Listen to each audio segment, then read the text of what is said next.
Hi everyone and welcome back to the program. Hola a todos y bienvenidos de nuevo al programa. Hoy nos acompaña un invitado muy especial, Paulo Nogueira Batista, quien fue director ejecutivo del FMI entre 2007 y 2015. También fue vicepresidente fundador del nuevo Banco de Desarrollo de los BRICS, responsable de la estrategia de riesgos. Muchas gracias por dedicar su tiempo. Thank you very much for taking the time. Es un placer, Groris. So you have a extremely unique. Tienes una experiencia laboral muy singular que te permite, supongo, comparar el FMI con el nuevo Banco de Desarrollo de los BRICS. Y algunos de los desafíos a los que se enfrenta el grupo BRICS, como sabemos, vienen acompañados de grandes oportunidades, pero también de dificultades, como ser socavados por Estados Unidos, por ejemplo, y la necesidad de averiguar cómo organizar el bloque desde dentro. Sin embargo, pensé que podríamos empezar por el FMI, ya que es un modelo que el nuevo Banco de Desarrollo de los BRICS, en cierta medida, tuvo que utilizar como punto de partida para la comparación. Me preguntaba, ¿cómo ves la estructura de gobernanza del FMI en cuanto a favorecer a unas economías sobre otras? ¿Y qué tipo de reformas crees que eran necesarias? Porque se podría considerar que el Banco de Desarrollo de los BRICS es una respuesta, quizá, al fracaso de impulsar algunas de esas reformas. The failure perhaps of not pushing through some of these reforms. That's right, yeah. My experience in the IMF. Así es, sí. Mi experiencia en el FMI finalmente me llevó a creer que un cambio fundamental en instituciones con sede en Washington, como el FMI y el Banco Mundial, no es realmente posible. Logramos algunos avances entre 2008 y 2010, cuando la profunda crisis financiera a ambos lados del Atlántico Norte llevó a los países desarrollados a mostrarse más dispuestos a aceptar cambios. Pero desde entonces no ha pasado nada. Imagina, 15 años, y el FMI ha estado congelado, al igual que el Banco Mundial, en lo que respecta a cambios fundamentales en la gobernanza.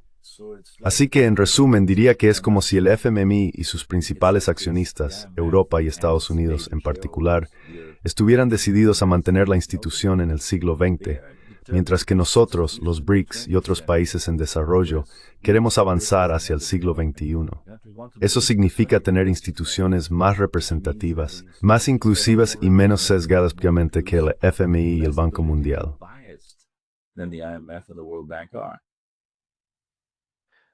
And how do you see ¿Y cómo ves en el FMI las estructuras de poder informal, los poderes de voto o el uso de la condicionalidad política? ¿Hasta qué punto consideras que esto es, supongo, un problema persistente? I guess enduring problem? It's an enduring problem. It's getting worse, in fact, I believe. Es un problema persistente. De hecho, creo que está empeorando, porque no solo se ha paralizado la gobernanza, sino que además Occidente está gestionando mal su propia decadencia. Por Occidente me refiero esencialmente a Europa y a Estados Unidos, liderados por este último. El bloque occidental se ha aferrado a sus privilegios y a su poder en el FMI, utilizándolo cada vez más como un arma política. Verás, Occidente lo ha convertido todo en un arma. El dólar, el euro, el sistema de pagos SWIFT, el FMI, el Banco Mundial. Esto significa, por supuesto, que en primer lugar Occidente está dispuesto a hacer cualquier cosa, y en segundo lugar, que está dispuesto a destruir la credibilidad y la reputación de las instituciones que creó y controla. Credibility and reputation of the institutions that they created and control. So it's a very peculiar situation which we're living now. Así que estamos viviendo una situación muy peculiar en este momento. Y por eso los BRICS se han unido, en primer lugar, como un grupo de países, y en segundo lugar, para crear sus propias instituciones, en particular el Banco de Desarrollo de los BRICS, del cual fui miembro fundador. Pero Glenn Deason dice que es un giro de los acontecimientos muy inesperado. Cuando fui por primera vez a Washington en 2007, y cuando los BRICS empezaron a reunirse alrededor de 2008, nunca esperé que llegaran tan lejos como para crear su propio banco y su propio fondo monetario. Pero lo hicimos. ¿Por qué? No porque los BRICS fueran hostiles a las instituciones con sede en Washington, sino porque nos dimos cuenta hacia 2011 o 2012 de que no se producirían cambios fundamentales más allá de los que habíamos logrado en la reforma del fondo de 2008-2010. ¿Sabes? In 2008, 2010 reformed of the fund, you see. So actually, En realidad, tú participas a menudo. Yo también he participado en las reuniones anuales. No sé si lo recuerdas, pero el año pasado le hice una pregunta al presidente Putin. Le pregunté, ¿cómo ve el papel de los BRICS en la desdolarización de la economía mundial? Y él respondió, mira, vayamos con calma, poco a poco, más o menos en ese sentido. Porque dijo, nosotros no estamos en contra del dólar, es el dólar el que está en contra de nosotros. Así que en realidad veo a los BRICS más bien a la defensiva y a Occidente, ya sabes, poco acostumbrado al declive, luchando, pataleando y gritando mientras cae. Es una situación muy peligrosa, porque una superpotencia en declive puede ser más violenta que en tiempos normales.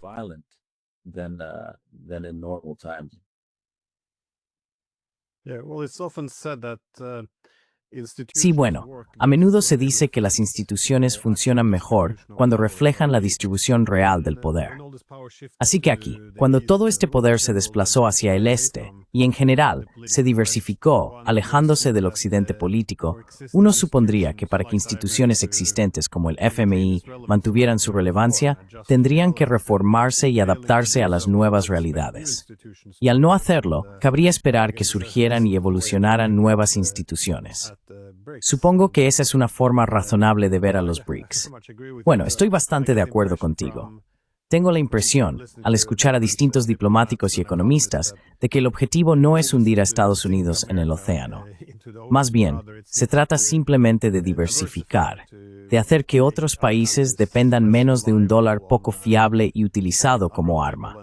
Pero, ¿tú lo ves igual? Es el declive relativo de Estados Unidos lo que está provocando gran parte de estas preparaciones en el formato de los BRICS.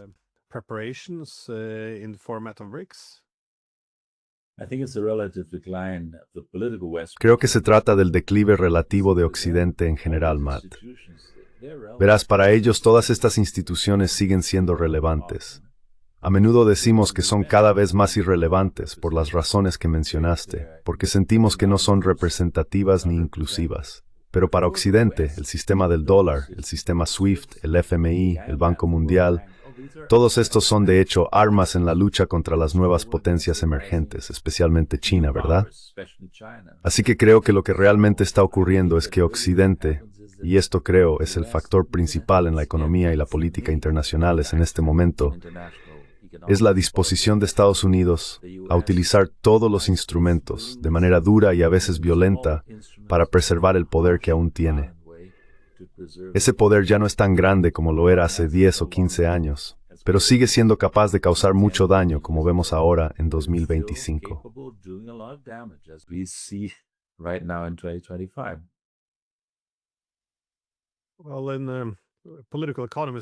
Bueno, los economistas políticos suelen señalar que un hegemón económico, cuando es dominante y tiene confianza, querrá generar confianza en torno a su infraestructura económica, las instituciones, la moneda, las tecnologías, las cadenas de suministro. Pero un hegemón en declive utilizará todos esos instrumentos económicos de poder como armas para impedir el ascenso de sus rivales, lo que en última instancia intensifica el rechazo. Pero mencionaste el dólar, sin embargo. ¿Por qué crees que se ha vuelto tan disfuncional?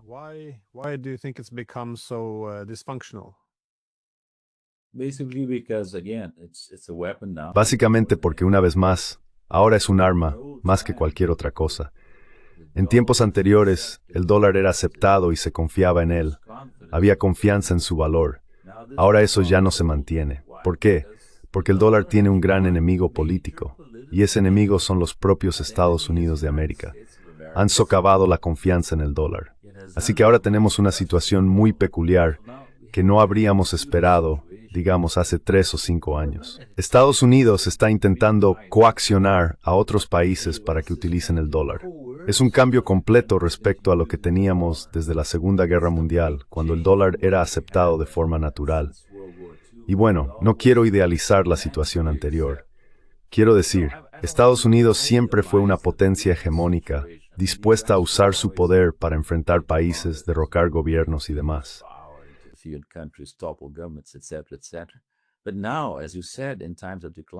Pero ahora, como dijiste, en tiempos de decadencia tiende mucho más a ser violento y opresivo que antes. y esto se está mostrando con mucha claridad. Lo expresaste muy bien. Los países del sur global, incluso los aliados de Estados Unidos, se están dando cuenta cada vez más de que ya no pueden confiar en Estados Unidos. La confianza se ha perdido.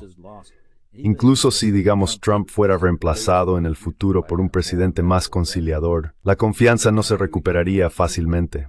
Es fácil perder la confianza y muy difícil recuperarla una vez que se ha ido, como sabemos en las relaciones personales, políticas e internacionales.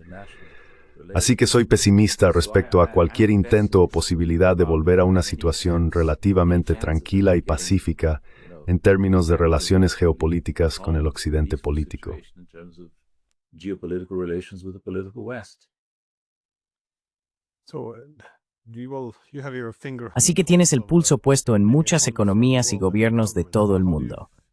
¿Hasta qué punto percibes que las discusiones actuales sobre la incautación de los fondos soberanos de Rusia han, digamos, infundido cierto temor en algunos países, no solo en China, sino también en la India? ¿Qué tan extendida está esta preocupación por esta nueva, digamos, falta de fiabilidad? I think that it's pretty widespread. Creo que eso está bastante extendido. Siempre ha estado presente, en cierta medida, porque Estados Unidos ha estado utilizando el dólar como arma, y en Europa también, recordemos, además de confiscar reservas de oro en Londres. Así que Occidente siempre ha sido algo propenso a eso. Pero creo que el gran cambio, la gran decisión que marcó la pérdida de confianza, fue la decisión de bloquear, de congelar las reservas de Rusia en 2022 tras la invasión de Ucrania, no solo en dólares, sino también en euros. Por eso, la desconfianza también se ha extendido al euro, ya que el euro se ha convertido en una moneda satélite de Occidente con fines geopolíticos. Así que creo que ahora el problema es que Occidente ya no es digno de confianza. Pero el declive económico, que creo que es a lo que te refieres, el declive económico en términos relativos es más pronunciado en Europa que en Estados Unidos, y el auge es más pronunciado en China que en América Latina. Así que cuando observas conceptos globales como Sur Global u Occidente Global, eso no basta. Hay que desglosar esos grupos y ver quién se está fortaleciendo, quién se está debilitando, quién se está estancando. Y creo que lo más importante, en mi opinión, es el declive, no solo en términos económicos, Glenn. Déjame decirte, soy una persona eurocéntrica en mi formación política y cultural.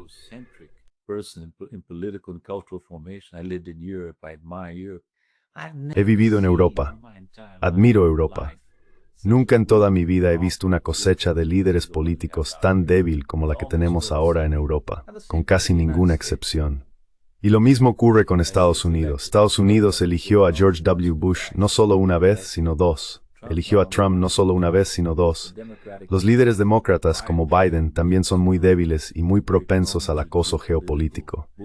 Así que quiero decir, es realmente asombroso ver a un continente como Europa, a un país como Estados Unidos, en un declive tan embarazoso. Quiero decir, las cosas que han pasado, ¿quién las habría creído,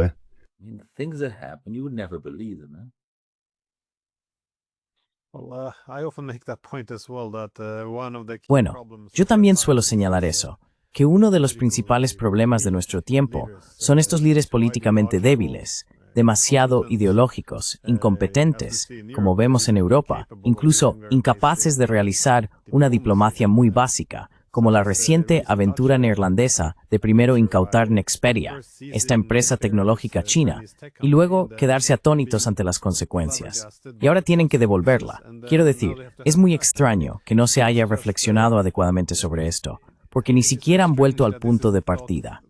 Ahora, no solo los chinos, sino el resto del mundo, serán muy cautelosos antes de poner algo de valor inversiones en Europa.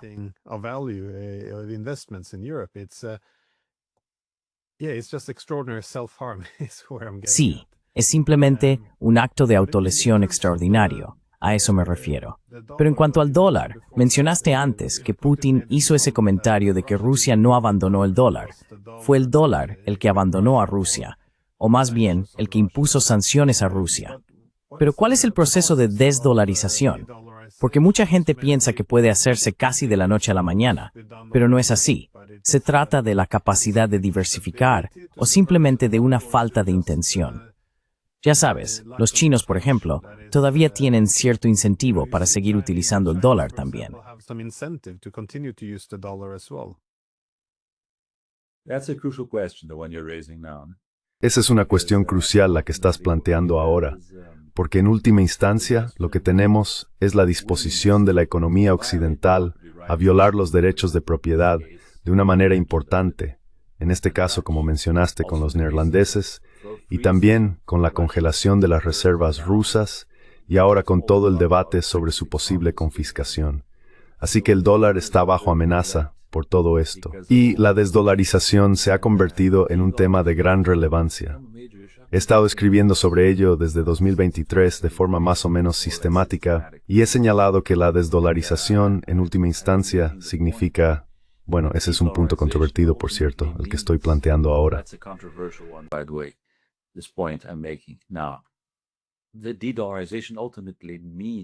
La desdolarización, en última instancia, significa avanzar hacia nuevas monedas de reserva. Por varias razones, no creo que el dólar siga siendo tan importante. Lo mismo ocurre con el euro, pero ya no son tan dominantes como antes. Están en declive. El dinero internacional es, en cierto modo, un reflejo de las circunstancias geopolíticas. Así que si Estados Unidos y Europa están en declive, sus monedas también lo estarán, en términos de peso relativo. ¿Quién va a asumir el vacío que deja el dólar? Ni el euro ni las demás monedas occidentales. ¿Será el oro? Sí, eso está ocurriendo. El colapso de la confianza ha dejado a los principales bancos sin otra opción que recurrir al oro. ¿Podría ser el renminbi?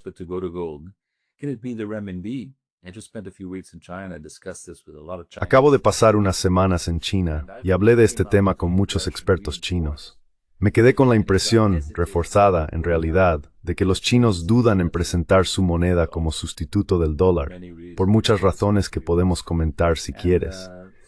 Así que si eso es cierto, la única alternativa sería crear una nueva moneda de reserva, no una global, porque no se puede tener una moneda global con la división geopolítica que existe actualmente en el mundo. Tendría que ser una nueva moneda patrocinada por un grupo de países, probablemente solo del sur global, y eso nos daría value nuevo en términos de dinero internacional. ¿Cuáles son las razones por las que China no quería mantener o poseer la nueva moneda de reserva?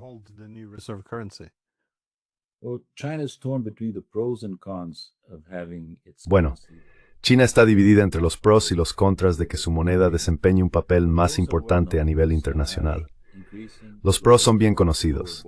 Se obtienen menores costes de endeudamiento, protección frente a la instrumentalización financiera y, en última instancia, la capacidad de utilizar ese poder por sí misma. Pero los contras, creo, son muy serios para China. Porque para recortar cambios en su moneda que son como mini dudosos. Necesitan la plena comprensión en el mercado interno y tendré que adquirirse la apreciación de la divisa.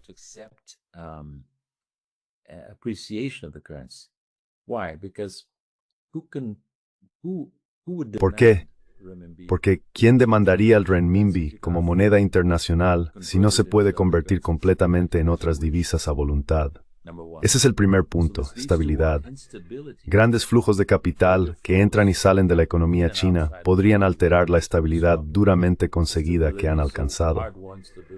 Y luego está la apreciación. Si tu moneda es muy demandada fuera de tu país, tenderá a apreciarse. Míralo desde el punto de vista del Banco Central de China. El RMB se demanda fuera de China para su uso, la demanda aumenta, la moneda se aprecia. ¿Cómo se puede contrarrestar eso? Por supuesto se puede permitir, pero eso tiene sus propias consecuencias.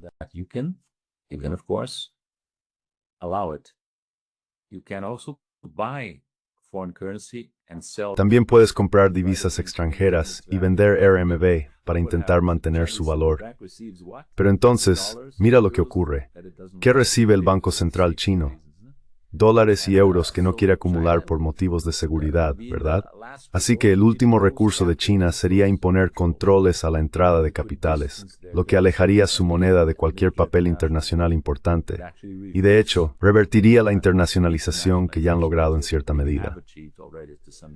Puedo estar equivocado en esto, porque es un tema muy controvertido. Tengo la sensación de que también lo es en China, pero creo que los chinos probablemente probarán el terreno. I believe that Chinese will probably test the temperature of the waters. They're doing that already, allowing. Ya lo están haciendo, permitiendo un uso controlado de su propio RMB fuera de China. Pero ya sabes, en Brasil decimos en el fútbol que no se cambia un equipo que gana. Entonces, ¿por qué iban los chinos a cambiar un modelo económico que ha sido tan exitoso durante las últimas décadas? Cualquier cambio sería muy prudente. Por ejemplo, la apreciación. ¿Realmente quieren los chinos seguir el consejo occidental, que, como sabes, es de larga data, de dejar que su moneda se aprecie? Lo harían. Quiero decir, ningún país del sur global ha prosperado siguiendo los consejos de Occidente. Te lo puedo decir desde una perspectiva latinoamericana. Seguimos en gran medida el consenso de Washington y no tuvimos éxito.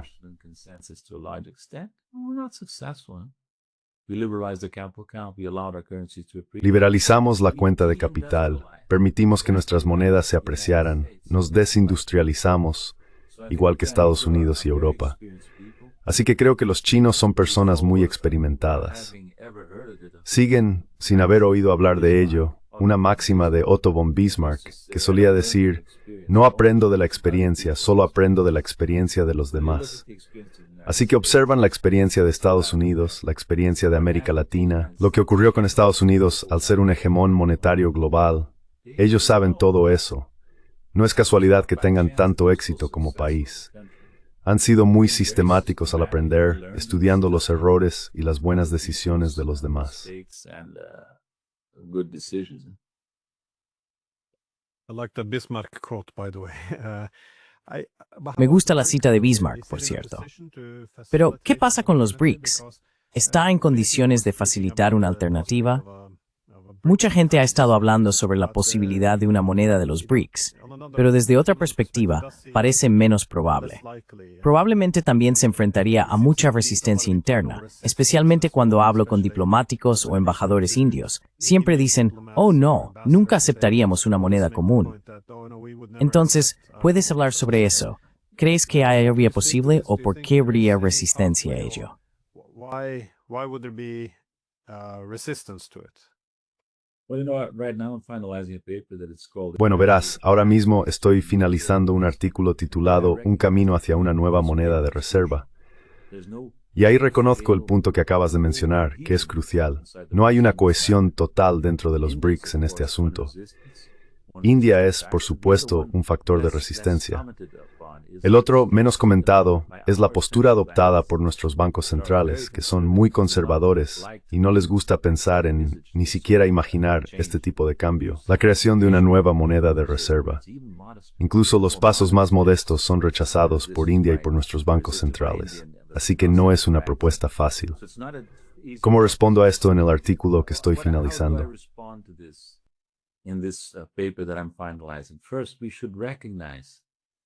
Primero, deberíamos reconocer que cualquier nueva moneda o cualquier nueva iniciativa emprendida en el ámbito financiero no debería ser de los BRICS en su conjunto, sino centrada en los BRICS, por decirlo así. La mayoría de los BRICS participarían, pero no necesariamente todos. India podría querer quedarse al margen y unirse más adelante, quizás. Así que no deberíamos quedar paralizados por la necesidad de movilizar a cada miembro. Basta con mirar a los BRICS ahora, 10 países. India puede mostrarse reacia, pero también los Emiratos Árabes Unidos podrían mostrarse reacios por razones políticas. Etiopía y Egipto podrían mostrarse reacios debido a sus relaciones con el FMI. En este momento dependen del FMI, por lo que podrían ser muy cautelosos a la hora de unirse a cualquier iniciativa que pudiera tocar las fibras sensibles de Occidente, ¿sabes?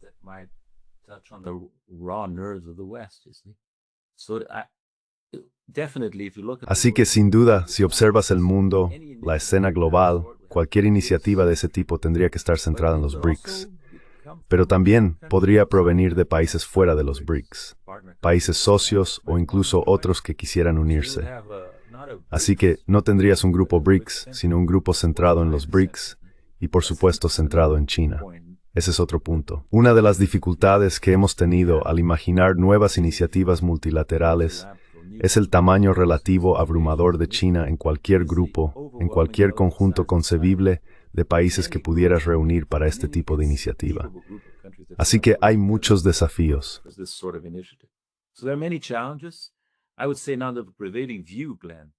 Yo diría que la opinión predominante ahora, Glenn, que quizá ya hayas oído es, de acuerdo, estamos liquidando nuestras transacciones internacionales. Eso funciona lo bastante bien. Eso es lo que los indios dicen públicamente. Pero hay un gran fallo económico en este argumento que utiliza la India. Las transacciones internacionales en tus propias monedas solo te llevan hasta cierto punto porque este sistema no permite la persistencia de superávits y déficits comerciales entre países. Entonces, ¿qué se necesita? Siempre se necesita dinero, dinero fiable. El dólar ya no lo es, el euro ya no lo es, el renminbi duda en asumir ese papel y el oro no funciona demasiado bien. Así que se necesita alguna forma de dinero internacional para desdolarizarse de manera más completa.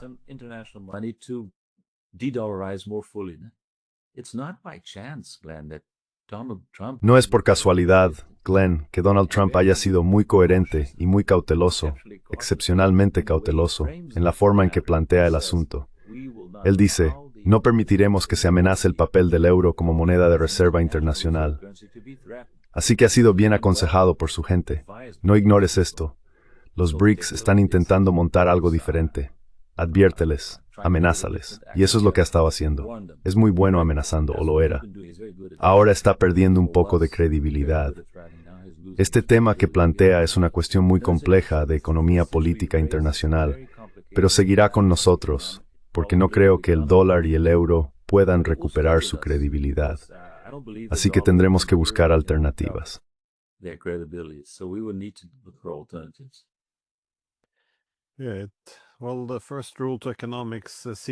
Bueno, la primera regla de la economía parece ser siempre la previsibilidad, lo cual tiene sentido. Los distintos países prefieren cambios lentos y graduales basados en pruebas, en lugar de hacer algo revolucionario que altere los mercados. Pero sin una moneda común, es posible, o quizá más probable, tener una cesta de monedas, porque después de la Segunda Guerra Mundial se promovieron algunas ideas, especialmente por parte de los británicos, que en lugar de depender únicamente de Estados Unidos como moneda de reserva, favorecían los derechos especiales de giro basados en una cesta de monedas.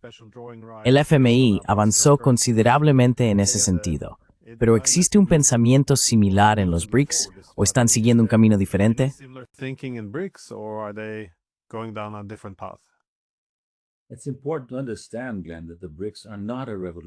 Es importante entender, Glenn, que los BRICS no son una fuerza revolucionaria. Nunca lo han sido. Puedo decirte por mi experiencia dentro del proceso de los BRICS que los BRICS son muy cautelosos, siempre muy cuidadosos. E incluso Rusia. Rusia está de hecho en guerra con la OTAN, y aún así Rusia es muy cautelosa. Así que se trata de una fuerza reformista. Por cierto, déjame dejar una cosa clara. Nadie del lado de los BRICS está pensando en una moneda de reserva común como el euro. Estamos pensando en monedas internacionales paralelas, limitadas a las transacciones internacionales entre los países. Y esto podría adoptar la forma, exactamente como dijiste, de una cesta de monedas, una cesta similar a los DEC, no una moneda al estilo del euro. Esa es la distinción principal que debe hacerse. Los DEC fueron una buena idea.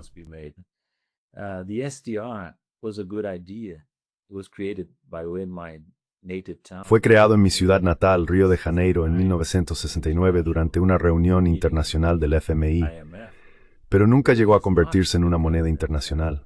¿Por qué? Porque Estados Unidos nunca lo aceptó. Estados Unidos nunca apoya nada que pueda rivalizar con el dólar. Se puede ver a lo largo de la historia, fue muy hostil con el euro. Recuerda, Estados Unidos fue sistemáticamente hostil con el euro. Todos los economistas estadounidenses que hablaron sobre las posibilidades de que el euro funcionara fueron negativos, excesivamente negativos, como se demostró después. Pero controlan el FMI, así que no lo permitirán. tienen poder de veto sobre las decisiones que rigen los DEC, los derechos especiales de giro, y utilizan ese poder de veto. Recuerdo que durante mis 8 años en Washington en el FMI, varios de nosotros lo intentamos muchas veces. Fue la pausa de DEC. Estados Unidos nunca lo permitió.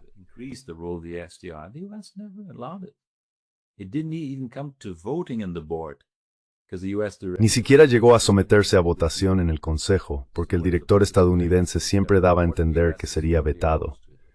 Entonces, ¿cuál es el propósito de plantearlo para su discusión?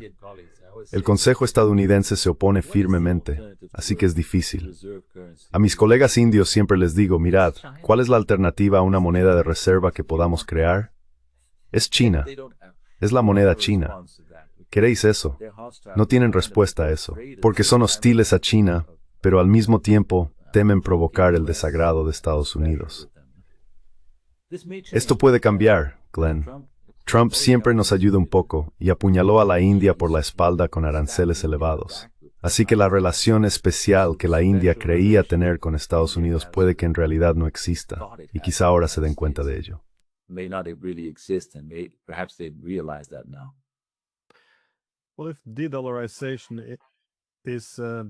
Bueno, si la desdolarización está, en gran medida, impulsada por la necesidad de cubrirse frente a los crecientes riesgos de que Estados Unidos asuma una deuda insostenible y utilice su moneda como arma, entonces podría verse obligados a los países BRICS a tomar medidas más contundentes.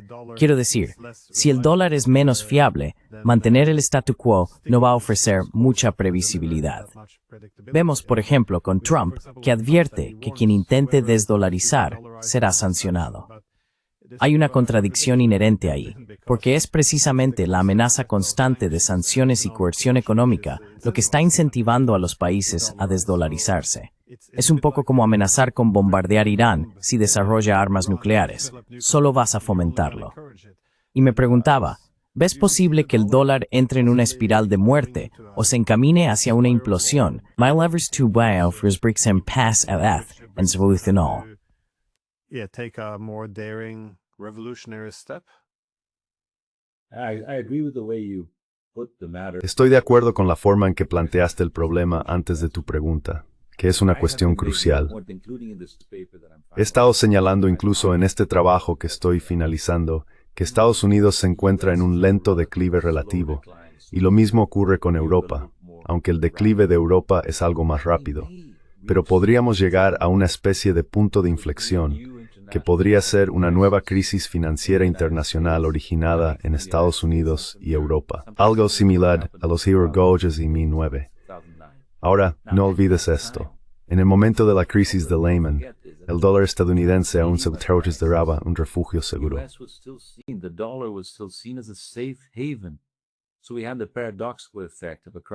Así que tenemos el efecto paradójico de una crisis que se origina en el sistema financiero de Estados Unidos, provocando una huida hacia la calidad, y la calidad es el dólar, como ves. Ahora bien, creo, y puedo estar equivocado, pero creo que el dólar estadounidense dejará de desempeñar ese papel de refugio seguro. Si estalla una crisis, por ejemplo, si la burbuja de los mercados bursátiles y de los activos en Estados Unidos estalla, como ha ocurrido muchas veces desde los años 80 en el sistema financiero occidental, se producirá una caída del dólar estadounidense, con la gente huyendo de Estados Unidos hacia el oro, hacia el RMB. Y entonces China tendrá que hacerse una pregunta.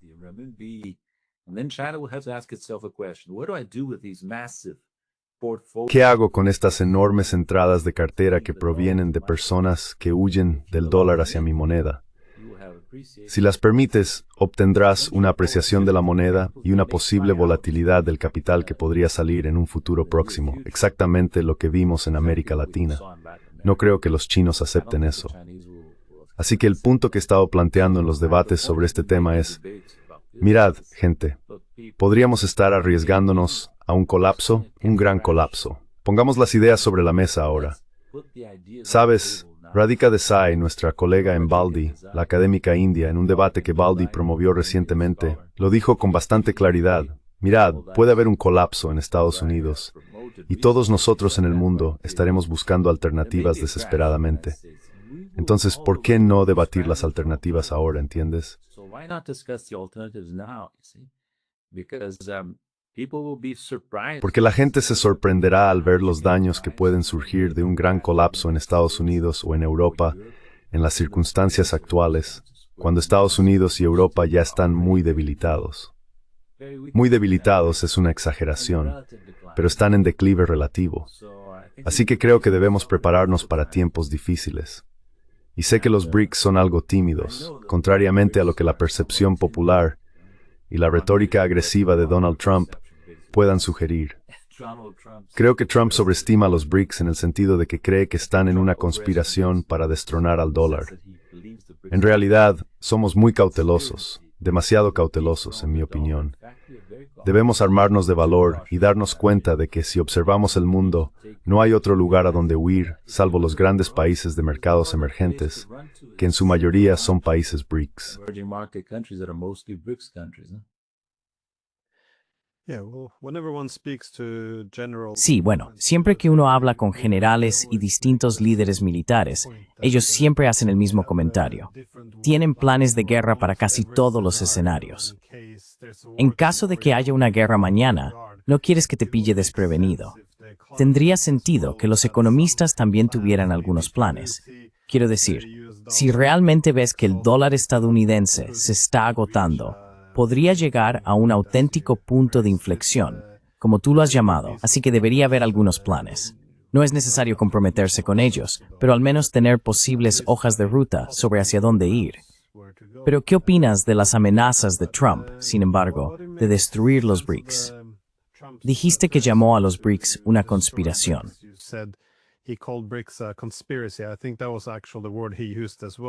Creo que esa fue realmente la palabra que él usó también, que se trataba de una conspiración contra Estados Unidos. Pero también ha hecho algunos comentarios sobre querer destruir los BRICS. Ha hecho afirmaciones muy extrañas, diciendo que los países estaban abandonando los BRICS en grandes cantidades debido a sus grandes amenazas, aunque no dio ningún ejemplo. Por otro lado, una vez sugirió que España formaba parte de los BRICS, así que quizá piense que España abandonó los BRICS. No estoy del todo seguro. Pero el deseo de desmantelar los BRICS y provocar divisiones internas parece bastante real, y habría mucha fuerza política detrás de eso en Washington. ¿Ves que algo de esto se esté materializando realmente? ¿Y qué puede hacer realmente Estados Unidos para dividir a estos países?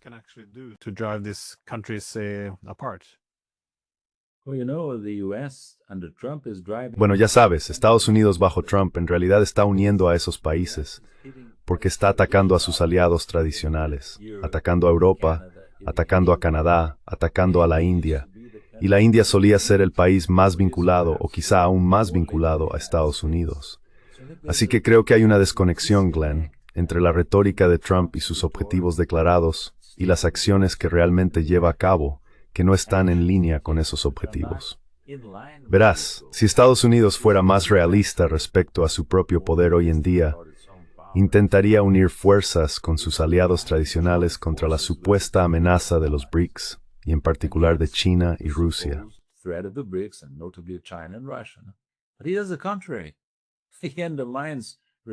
Pero es lo contrario. Debilita las relaciones con Occidente, Europa, Canadá. Puede que ahora Canadá parezca más conciliadora y Europa esté intentando agradar a Trump. Pero sabemos, tú lo sabes mejor que yo, que los europeos resienten profundamente lo que Trump ha hecho desde que volvió al cargo. Lo mismo ocurre con Canadá, lo mismo ocurre con México, otro país cercano a Estados Unidos. Así que creo que Trump se está disparando en el pie constantemente. Volviendo al tema que mencionamos antes, la incompetencia del liderazgo en Occidente hace que sea muy difícil para Occidente resistir.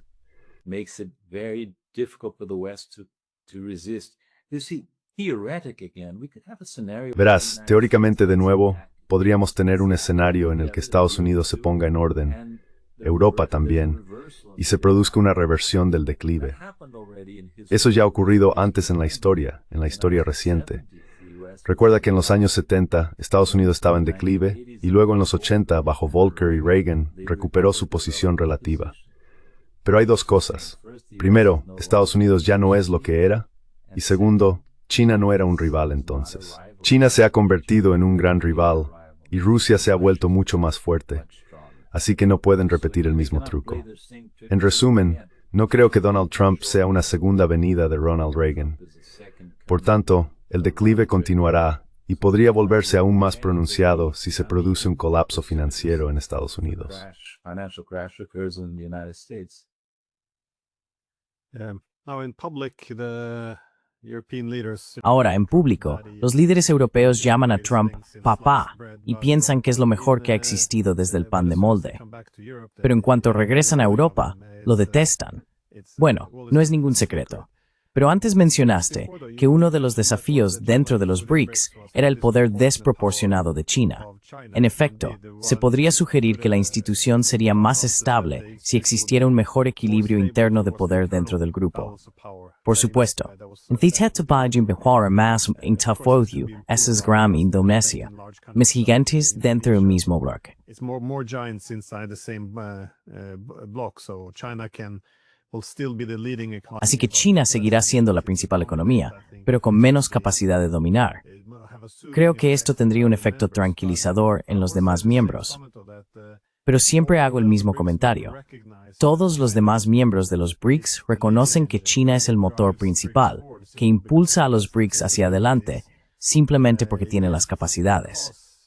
Sin embargo, como todos quieren que esto sea un club multipolar, no otro FMI dirigido por Estados Unidos o por China, no quieren que los chinos sean dominantes.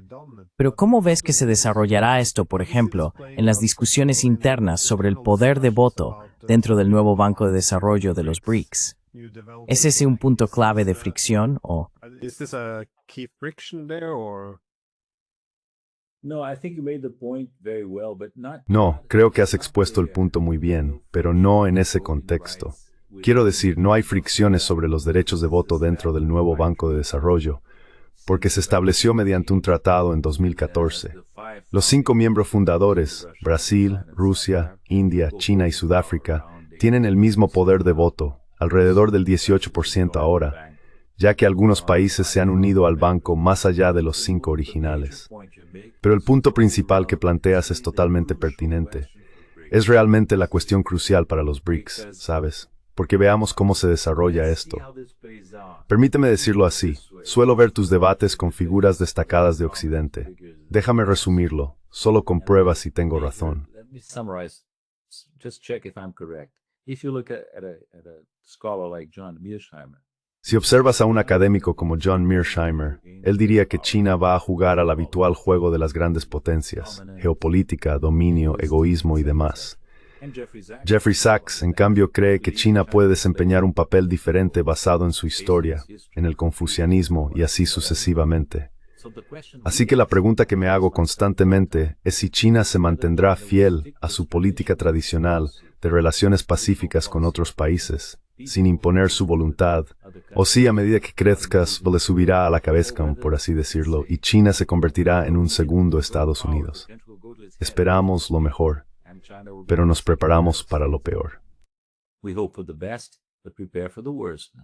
I mean, countries like Brazil are large enough. Brazil, Quiero decir, países como Brasil son lo suficientemente grandes, Brasil, India, Rusia, como para darse cuenta de que no queremos cambiar 6 por media docena, es decir, sustituir la hegemonía estadounidense por la hegemonía china. for example, No. we go forward in Por ejemplo, si avanzamos en la discusión sobre una nueva moneda de reserva, debemos asegurarnos de que el papel de China en un nuevo sistema monetario no sea excesivamente dominante.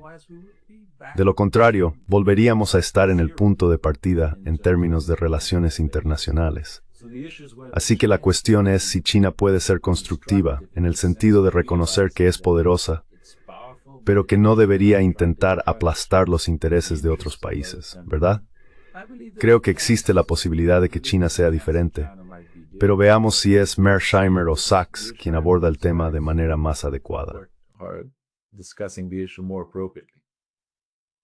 Yeah, no, I thought, I just got back from China yesterday. Acabo de regresar de China ayer, donde di algunas conferencias en universidades, principalmente sobre geoeconomía rusa.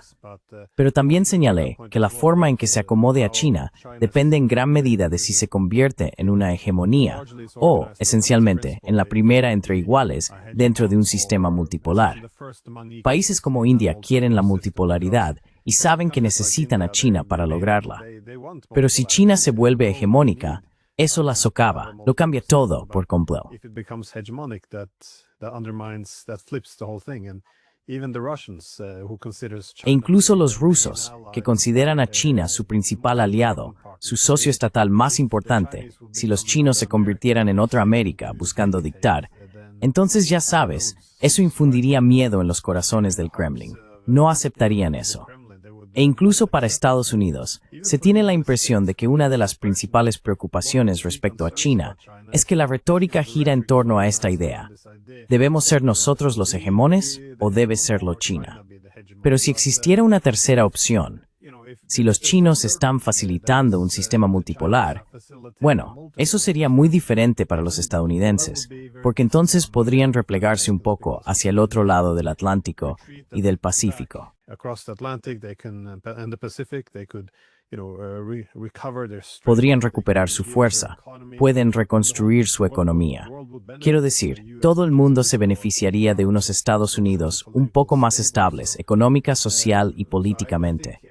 Así que creo que todo el mundo vería con muy buenos ojos a una China más comprometida con la multipolaridad, mientras que una China hegemónica podría incluso hacer que sus principales aliados se volvieran en su contra.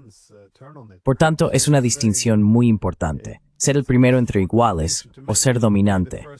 Pero parece que por el momento se están inclinando hacia el sistema multipolar. Multipolar system for the time being, though. Yeah, for the time being, their rhetoric is exactly that. Sí, por el momento, su retórica es exactamente esa. Se ven a sí mismos, se presentan a sí mismos como miembros del sur global.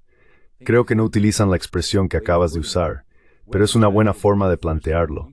Si China será la primera entre iguales o un nuevo Estados Unidos, ¿verdad? No estoy seguro, viendo las dos opciones que has expuesto, de cuál elegirá China. Pero creo que Estados Unidos no está dispuesto a aceptar un panorama geopolítico equilibrado. Estados Unidos es adicto al número uno.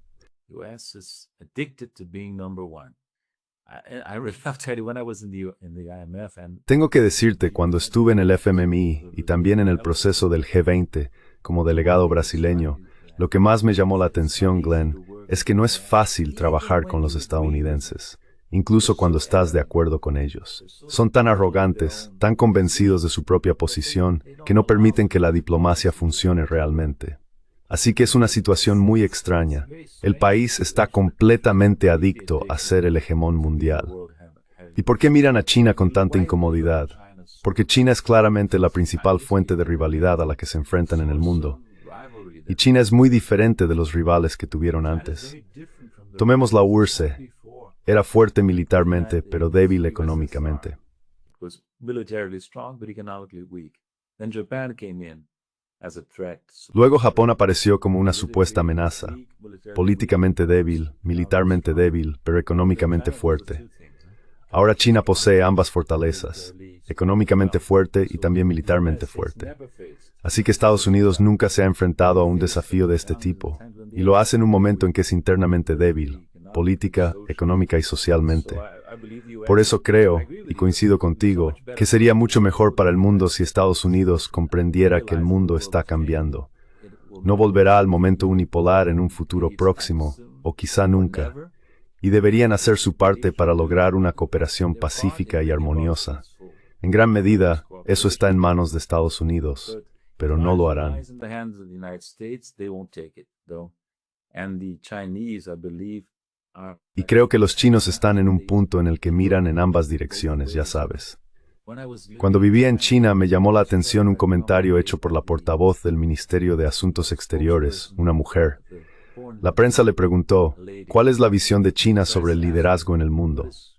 Y ella respondió, no se trata de liderazgo, se trata de deber. Ese era el antiguo modo de China, mantener un perfil relativamente bajo, centrarse en la cooperación de beneficio mutuo y en el sur global. De verdad, no solo de forma retórica.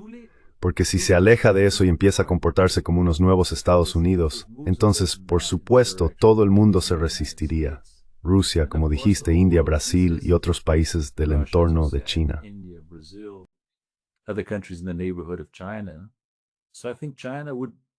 Así que creo que a China le convendría adoptar una postura muy suave y cooperativa hacia el resto del mundo. Especialmente porque, sin ilusiones, Estados Unidos no dejará de atacar a China de diferentes maneras. Espero que hayan perdido esa ilusión, porque han sido tan moderados con respecto a Estados Unidos, Glenn, que en algunos momentos de los últimos 15 o 20 años, tuve la impresión de que querían un proceso de G2 con Estados Unidos y China, equilibrando las cartas. Pero creo que con Trump finalmente se dieron cuenta de que eso no es posible. Y han estado resistiendo con éxito los ataques que Estados Unidos les está haciendo o amenazando con hacerles.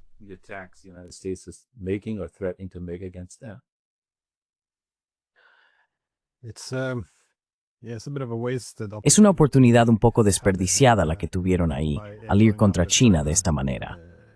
Mi última pregunta, sin embargo, es sobre, en realidad, primero tengo un comentario rápido. Creo que siempre ha sido una cuestión de arrogancia. Si tienes un mundo centrado en Occidente durante 500 años, eso alimenta algunas cabezas infladas y mucha arrogancia. Pero creo que después de la Guerra Fría, la soberbia llevó esto a un nivel completamente nuevo, porque pasé mucho tiempo en Europa y en Rusia. Y allí la impresión es que después de la Guerra Fría, al menos durante la Guerra Fría, te sentabas con los soviéticos como algo parecido a un igual. Reconocías sus preocupaciones, buscabas soluciones diplomáticas mediante el compromiso, pero después de la Guerra Fría, todo eso se fue por la borda.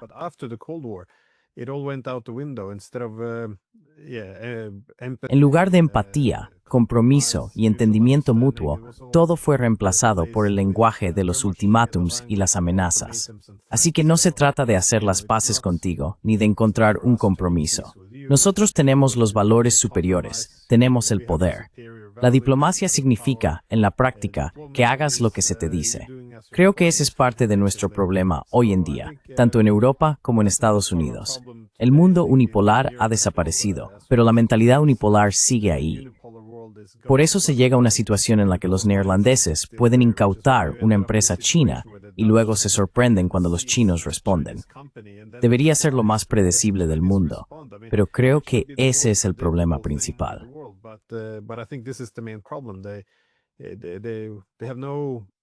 No tienen ningún problema en imponer sanciones a otros países, pero cuando las sanciones se vuelven contra ellos, surge una furiosa indignación. Se parte de la idea de que las sanciones económicas son una prerrogativa del occidente político, de que nosotros tenemos la legitimidad para hacerlo, pero vosotros no. Así que es algo muy extraño. Perdón, mi última pregunta era sobre los europeos. Ahora están hablando de confiscar activos rusos o quieren legalizar su uso como garantía para un préstamo. Hay muchas formas distintas de plantearlo para hacerlo legal y poder quedarse con esos activos, algo que nunca se ha hecho antes. ¿Cómo ve la probabilidad de que esto salga adelante y cuáles serían las consecuencias?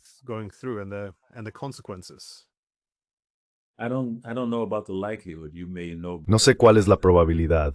Puede que tú sepas mejor que yo cuáles son las posibilidades, pero si ocurre, sería la culminación de lo que ya viene sucediendo. La congelación de los activos rusos ya es una violación de los derechos de propiedad.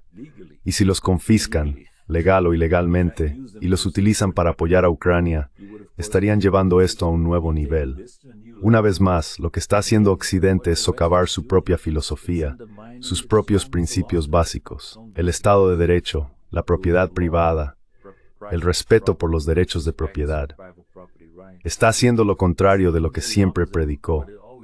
Ya sabes, en los países latinoamericanos que estuvieron temporal o permanentemente dominados por gobiernos de izquierda, cuando confiscaron activos estadounidenses, hubo un clamor en Occidente, en Estados Unidos, esto va en contra de los derechos de propiedad.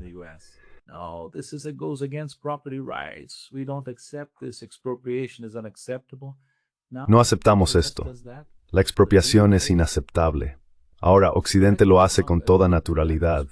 Corrígeme si me equivoco, pero creo que los neerlandeses expropiaron sin compensación, ¿verdad?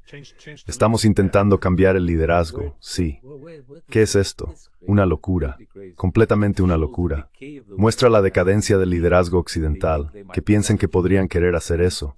Y además lo hacen sin evaluar las consecuencias, sin pensar cuál es el siguiente paso. Y si China hace lo mismo.